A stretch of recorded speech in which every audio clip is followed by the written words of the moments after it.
اعوذ باللہ من الشیطان الرجیم، بسم اللہ الرحمن الرحیم۔ السلام علیکم 9th کلاس، خوش رہیں، آباد رہیں اور اپنا پڑھنے کی تیاری کریں۔ اب جو 2025 کے بچے ہیں ان کے لیے نئی بک آ گئی اسلامیات کی، اس کا پہلا ہمارا ٹاپک ہے قرآن مجید کی تدوین اور اس کی حفاظت۔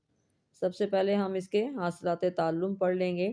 نمبر 1 ہے جی قرآن حاصلات تعلم سے مراد وہ اہداف یا مقاصد ہیں جو تدریس کے عمل کے دوران حاصل کیے جانے کے لیے طے کیے جاتے ہیں۔ یہ مقاصد اس بات کی وضاحت کرتے ہیں کہ طلبہ کو ایک خاص مضمون یا سبق کے اختتام پر کیا سیکھنا، سمجھنا یا کرنے کے قابل ہونا چاہیے۔ تدریسی مقاصد تعلیمی عمل کو منظم اور مؤثر بنانے میں مدد دیتے ہیں۔ کون سے ہیں جی؟ نمبر 1 قرآن مجید کی حفاظت کے بارے میں جان سکیں گے۔ نمبر 2 قرآن مجید کی جمع تدوین کے مراحل کے بارے میں جان سکیں گے۔ نمبر 3 قرآن مجید کو ہدایت کا سرچشمہ مانتے ہوئے اس کی تعلیمات پر عمل پیرا ہو سکیں گے۔ نمبر 4 قرآن مجید کی عالمگیریت کو سمجھ سکیں گے۔ نمبر 5 نبی کریم خاتم النبیین صلی اللہ علیہ وسلم کے دور میں قرآن مجید کی تدوین کے طریقہ کار کا جائزہ لے سکیں گے۔ چلیں جی اب اس کے ہم ریڈنگ شروع کرتے ہیں۔ لفظ قرآن قراتن سے ہے جس کے معنی پڑھنے کے ہیں۔ چونکہ قرآن مجید ایسی واحد کتاب ہے جو دنیا میں سب سے زیادہ پڑھی جاتی ہے، اس لیے اسے قرآن کہا جاتا ہے۔ قرآن مجید اللہ تعالیٰ کی آخری کتاب ہے جو اس نے اپنے آخری نبی حضرت محمد رسول اللہ خاتم النبیین صلی اللہ علیہ وسلم پر نازل فرمائی۔ اب اس میں آپ کی پہلی لائن کا جو ہے لفظ قرآن قراتن سے ہے جس کے معنی پڑھنے کے ہیں، یہ آپ کی MCQs کی لائن۔ آگے آپ بنائیں گے آخری الہامی کتاب کو قرآن مجید کیوں کہا جاتا ہے، تو اس کے آنسر میں آپ لکھیں گے قرآن مجید ایسی واحد کتاب ہے جو دنیا میں سب سے زیادہ پڑھی جاتی ہے، اس لیے اسے قرآن کہا جاتا ہے۔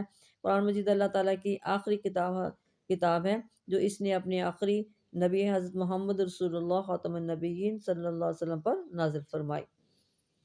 قرآن مجید دنیا کی وہ واحد کتاب ہے جو آج تک اسی طرح محفوظ ہے جس طرح نازل ہوئی تھی۔ قرآن مجید قیامت تک آنے والے انسانوں کے لیے ہدایت اور رہنمائی کا ذریعہ ہے، یعنی اللہ تعالیٰ نے اس کی حفاظت کا ذمہ لیتے ہوئے ارشاد فرمایا اِنَّا نَحْنُ نَزَّلْنَا الذِّكْرَ وَإِنَّا لَهُ لَحَافِظُونَ، بے شک ہم ہی نے اس ذکر قرآن کو نازل فرمایا ہے اور بے شک ہم ہی اس کی ضرور حفاظت فرمانے والے ہیں۔ اب یہاں پہ آپ اس کا سوال بنائیں گے حفاظت قرآن کے بارے میں اللہ تعالیٰ نے کیا ارشاد فرمایا، تو اس میں آپ لکھیں گے بے شک ہم ہی قرآن مجید میں ارشاد ہے بے شک ہم ہی نے اس ذکر قرآن کو نازل فرمایا ہے اور بے شک ہم اس کی ضرور حفاظت فرمانے والے ہیں۔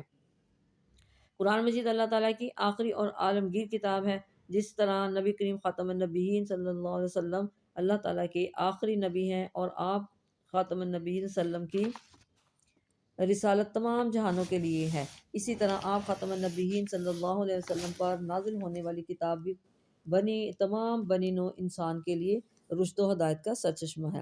قرآن مجید کسی خاص قوم یا وقت کے لیے نہیں بلکہ قیامت تک کے تمام انسانوں کے لیے رہنمائی کا ذریعہ ہے۔ جمع تدوین قرآن مجید نبی کریم خاتم النبیین صلی اللہ علیہ وسلم کے حیات طیبہ میں ہی اکثر صحابہ کرام رضی اللہ تعالیٰ عنہم کو قرآن مجید زبانی یاد تھا۔ نبی کریم خاتم النبیین صلی اللہ علیہ وسلم قرآن مجید کے نزول کے فوراً بعد قرآن آیات کو لکھوانے کا خصوصی اہتمام فرماتے تھے۔ نبی کریم خاتم النبیین صلی اللہ علیہ وسلم کے حیات طیبہ میں ہی مکمل قرآن مجید لکھا جا چکا تھا۔ عہد رسالت ہی میں قرآن مجید عموماً پتھر کی ان سلوں، چمڑے، کھجور کی چھال اور اونٹ کی شانے کی ایسی اچھا جی یہاں پہ اب آپ سوال بنائیں گے قرآن مجید کی عالمگیریت سے کیا مراد ہے، تو آنسر میں لکھیں گے قرآن مجید اللہ تعالیٰ کی آخری عالمگیر کتاب ہے، جس طرح نبی کریم خاتم النبیین صلی اللہ علیہ وسلم کے آخری اللہ تعالیٰ کے آخری نبی ہیں اور آپ کی رسالت تمام جہانوں کے لیے ہے، اسی طرح آپ خاتم النبیین صلی اللہ علیہ وسلم پر نازل ہونے والی کتاب بھی تمام بنی نوع انسان کے لیے رشد و ہدایت کا سرچشمہ ہے۔ یہاں تک آ گیا۔ اس کے بعد پھر آپ لکھیں گے قرآن جمع تدوین قرآن مجید کے بارے میں آپ کیا جانتے ہیں، تو اس کے آنسر میں آپ لکھیں گے نبی کریم خاتم النبیین صلی اللہ علیہ وسلم کو حیات طیبہ میں ہی اکثر صحابہ کو قرآن مجید زبانی یاد تھا۔ نبی کریم خاتم النبیین صلی اللہ علیہ وسلم قرآن مجید کے نزول کے فوراً بعد قرآن آیات کو لکھوانے کا خصوصی اہتمام فرماتے تھے۔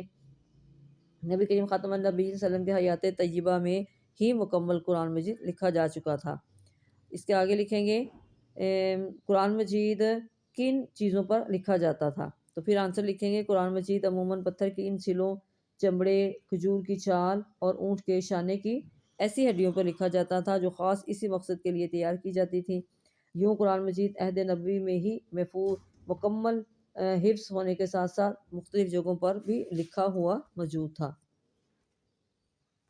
آگے جی، قرآن مجید کو سرکاری سرپرستی میں جمع کرنے کی ضرورت حضرت ابوبکر صدیق رضی اللہ تعالیٰ عنہ کے دور خلافت میں اس وقت محسوس ہوئی جب جنگ یمامہ میں قرآن مجید کے سینکڑوں حفاظ کرام شہید ہو گئے۔ اللہ تعالیٰ کی مدد سے مسلمانوں کو اس جنگ میں فتح نصیب ہوئی، تاہم اس وقت یہ محسوس کیا گیا کہ اگر مستقبل میں اسی طرح حفاظ کرام شہید ہوتے رہے تو کہیں قرآن مجید کا کوئی حصہ ضائع نہ ہو جائے۔ اب یہاں پہ آپ سوال بنائیں گے کہ قرآن مجید کو سرکاری سرپرستی میں جمع کرنے کی ضرورت کیوں محسوس ہوئی؟ تو پھر اب یہاں سے قرآن مجید کو سرکاری سے لے کے قرآن مجید کا کوئی حصہ ضائع نہ ہو جائے، یہاں تک آپ اس کا آنسر لکھیں گے۔ حضرت ابوبکر صدیق رضی اللہ تعالیٰ عنہ نے حضرت عمر فاروق رضی اللہ تعالیٰ عنہ اور دیگر جلیل القدر صحابہ رضی اللہ تعالیٰ عنہ کے مشورے سے قرآن مجید کی جمع تدوین کا آغاز کیا۔ اب یہاں پہ لکھیں گے کس کے مشورے سے قرآن مجید کی جمع تدوین کا آغاز کیا؟ تو یہاں سے لکھیں گے حضرت ابوبکر صدیق رضی اللہ تعالیٰ عنہ نے حضرت عمر فاروق رضی اللہ تعالیٰ عنہ اور دیگر جلیل القدر صحابہ کرام رضی اللہ تعالیٰ عنہ کے مشورے سے قرآن مجید کو جمع تدوین کا آغاز کیا گیا۔ حضرت ابوبکر صدیق رضی اللہ تعالیٰ عنہ نے صحابہ کرام رضی اللہ تعالیٰ عنہ کے مشورے سے مشہور قاری قرآن حضرت زید بن ثابت رضی اللہ تعالیٰ عنہ کو اس عظیم کام کی تکمیل کے لیے منتخب کیا۔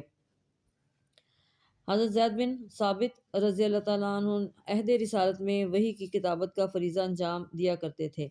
حضرت زید بن ثابت رضی اللہ تعالیٰ عنہ کی سربراہی میں قائم کمیٹی نے مسلسل اور انتہائی محنت سے قرآن مجید کو ایک مصحف کی صورت میں جمع کیا۔ قرآن مجید کا یہ نسخہ حضرت ابوبکر صدیق رضی اللہ تعالیٰ عنہ کے پاس موجود رہا، جو آپ رضی اللہ تعالیٰ عنہ کی وفات کے بعد حضرت عمر فاروق رضی اللہ تعالیٰ عنہ کو منتقل ہوا، اور حضرت عمر فاروق رضی اللہ تعالیٰ عنہ کی شہادت کے بعد ام المومنین حضرت حفصہ رضی اللہ تعالیٰ عنہ کی تحویل میں آ گیا۔ حضرت عثمان رضی اللہ تعالیٰ عنہ کے عہد خلافت میں جب مختلف قراتوں اور لہجوں میں قرآن مجید کی تلاوت پر اختلاف پیدا ہوا تو انہوں نے ام المؤمنین حضرت حفصہ رضی اللہ عنہ کے نسخے کی مختلف نقلیں تیار کر کے مختلف صوبوں کو بھجوا دیں اور سب مسلمانوں کو ایک قرات پر متحد کیا۔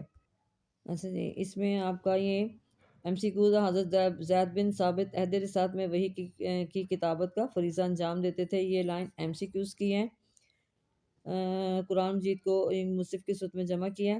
اچھا جی، اس کے بعد ہے سب مسلمانوں کو ایک قرات پر کس نے متحد کیا؟ تو یہ اس سوال کا آنسر آپ نے لکھنا ہے۔ حضرت عثمان غنی رضی اللہ تعالیٰ عنہ کے عہد خلافت میں جب مختلف قراتوں اور لہجوں میں قرآن مجید کی تلاوت پر اختلاف پیدا ہوا تو انہوں نے ام المؤمنین حضرت حفصہ رضی اللہ تعالیٰ عنہ کے نسخے کی مختلف نقلیں تیار کر کے مختلف صوبوں کو بھجوا دی اور سب مسلمانوں کو ایک قرات پر متحد کر دیا۔ یہ بچوں آج کے ہمارے چیپٹر کی ریڈنگ تھی، اس کو آپ نے اچھی طرح یاد کرنا ہے، سمجھنا ہے۔ خوش رہیں، آباد رہیں، اللہ حافظ۔ انشاءاللہ پھر دوسرے دفعہ آپ کے یہ ایکسرسائز کریں گے اور اس کے شارٹ کوسچن کریں گے۔